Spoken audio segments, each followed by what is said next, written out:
네, 요즘 이제 날씨가 좋아지면서 외국에서도 하지정맥류 수술을 받기 위해서 한국으로 들어오시는 분들이 상당히 많이 있습니다.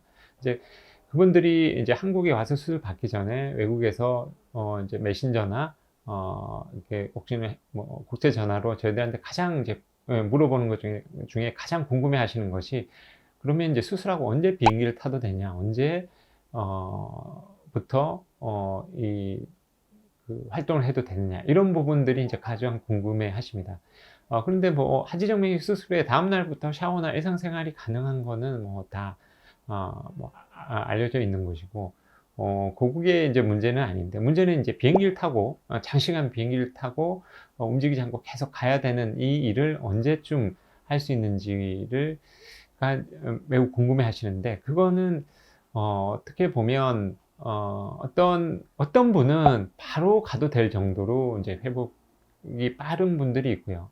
어떤 분들은 좀 충분히 시간을 두고 가야 되는 분들이 있습니다. 뭐 심하면 좀 천천히 가야 되고, 안 심하면 뭐 빨리 가도 되고, 뭐 어떻게 보면 당연한 얘기일 수도 있는데, 이제 그거를 조금 자세히 설명을 드리고자 합니다. 하지정맥류는 이제 이 복제정맥이 어느 정도 문제가 있느냐에 따라서 이제 회복 속도가 굉장히 다르게 됩니다. 예를 들어서 이제 복제정맥 쪽으로 피가 거꾸로 역류해서 고여서 이제 혈관도 튀어나오고 불편한 증상을 만드는 게 하지정맥류인데, 이 복제정맥이 역류가 되는 정도가 위쪽에서 이제 역류를 하다 혈관을 그냥 만들어 버린 케이스들은 오히려 회복이 굉장히 빠른데, 이게 역류가 이렇게 발 가까이나 종아리 아랫 부위까지 진행을 하면서 혈관도 만들어내고 불편한 증상을 만드는 사람들은 조금 회복이 더딘 게 사실입니다. 소복제 정맥 쪽도 마찬가지고요. 그래서 아래쪽까지 이렇게 역류가 진행되는 증례는 충분한 시간을 두고 비행기를 타시는 게 좋고, 그렇지 않으면 위쪽에서만 역류를 하다가 혈관을 바깥에 만든 증례는 보통 뭐 한 2, 3일 있다가 수술 후에 가도 될 정도로 회복이 굉장히 빠릅니다. 그래서 이제 증례를 보여드릴 텐데요. 이분은 오히려 빨리 출국하셔도 되는 증례였는데, 충분히 시간을 가지고 한 3주 정도 있다가 돌아가신 분입니다. 이분은 이제 혈관을 튀어나온 걸 보면 종아리 내측과 종아리 뒤쪽 부분에 혈관이 튀어나와 있습니다.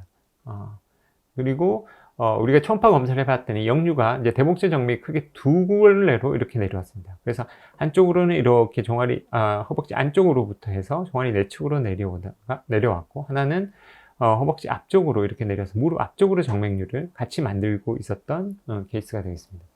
근데 이분은 재밌는 게 역류가 진행되다가 무릎 아래쪽 부위에서는 역류가 이제 끝이 나고 바깥에 혈관만 이렇게 튀어나오게 만들었던 증례가 되겠습니다. 이쪽 무릎 쪽도 마찬가지. 그리고 역류가 소복제 쪽맥까지 연결이 되지 않고 안쪽으로 역류가 진행되면서 발목까지 이렇게 혈관이 튀어나와 있는 증례가 되겠습니다. 이렇게 얼핏 보면 이제 혈관 튀어나온 것도 많고 범위도 넓어 보여서 굉장히 폭이 늘릴 것 같지만, 이분은 약 한 70세 넘으신 분이거든요. 그런데도 불구하고 수술 지나고 한 2, 3일 후부터는 뭐 한국에서 하실 일도 다 하시고 편안하게 지내셨던 분입니다. 이게 그리고 이게 이제 가시기 전에 한 3주 정도 지나서 가시기 전 사진인데 거의 회복도 다 되어 있는 상황입니다. 그런데 이분은 이제 이 종아리 내측에 있는 복제 정맥은 크게 문제가 없었기 때문에 그것도 놔두고 문제가 있는 복제 정맥만 근본 수술로 제거를 했던 증례가 되겠습니다. 그 다음에 다음 증례는 좀 젊은 분이셨는데요. 한 50대 젊은 분이셨는데, 이분은 사실은 다리에 증상이 심했습니다. 튀어나온 것도 이렇게 있었지만 불편한 증상이 이 종아리 내측에서 굉장히 심하셨던 분입니다. 이분은 이제 역류가 대복제 정맥으로 역류가 돼서 그 역류가 되는 정도가 거의 발목 약간 위쪽까지 역류가 진행되던 심한 환자분이셨습니다.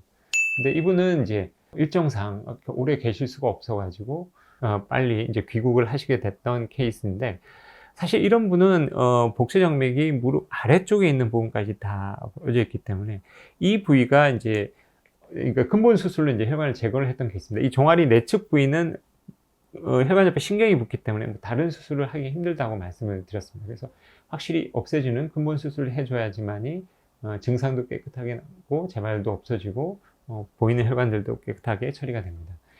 어쨌든 이분은 근본 수술로 위에서부터 종아리 아래쪽까지 다 처리를 했던 수술을 했던 환자 케이스인데, 이렇게 이제 복제정맥, 그러니까 튀어나온 혈관을 말씀드리는 게 아니고 안쪽에 그 원인 혈관인 복제정맥이 없어진 자리가 밀착이 잘 되면 굉장히 편합니다. 크게 불편한 증상이 없습니다. 근데 간혹 가다가 이제 이 복제정맥을 제거한 부위가 이렇게 공간이 이렇게 뜨는 경우가 있습니다. 그런 경우는 그쪽에 이제 조직액이 차면서 단단해지고 그 부위가 약간 붓는 현상이 좀 오래 갈 수가 있습니다. 그래서 비행기를 타게 되면 그 이제 근본 수술해 놓은 그 부위가 밀착이 덜 된 부위에서 약간 부종을 만들 수가 있습니다. 그래서 역류가 되는 게 이게 종아리 아래쪽까지 이렇게 진행을 하는 경우는 가급적이면 수술 당일 이제 누워서 푹 쉬는 게 굉장히 중요합니다. 푹 쉬고 그다음에 한 2, 3일 정도만 잘 관리를 하면 그 부분이 공간이 생겨서 그렇게 조직이 차서 이렇게 붓는 현상을 최소화할 수가 있습니다. 다행히 이분은 수술 후에 일주일이 되지 않아서 출국을 하셨지만 굉장히 밀착이 잘 돼서 깨끗하게 증상도 좋아지고 밖에 보이는 것도 깨끗하게 지워져서 이제 출국을 하게 됐는데요. 사실 이런 환자분들은 최소한 일주일 이상은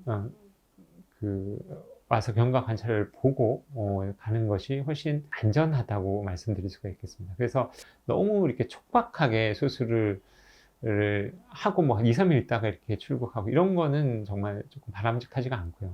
와서 한국에 들어오시면 나는 일정이 있다 하더라도 먼저 검사부터 받아 놓으시고 어느 정도 회복 후에 비행기를 타도 되는지 상의를 한 다음에 너무 늦지 않게 수술부터 먼저 하시고 그 다음에 일정을 보시다가 돌아가는 것이 가장 좋을 것 같습니다.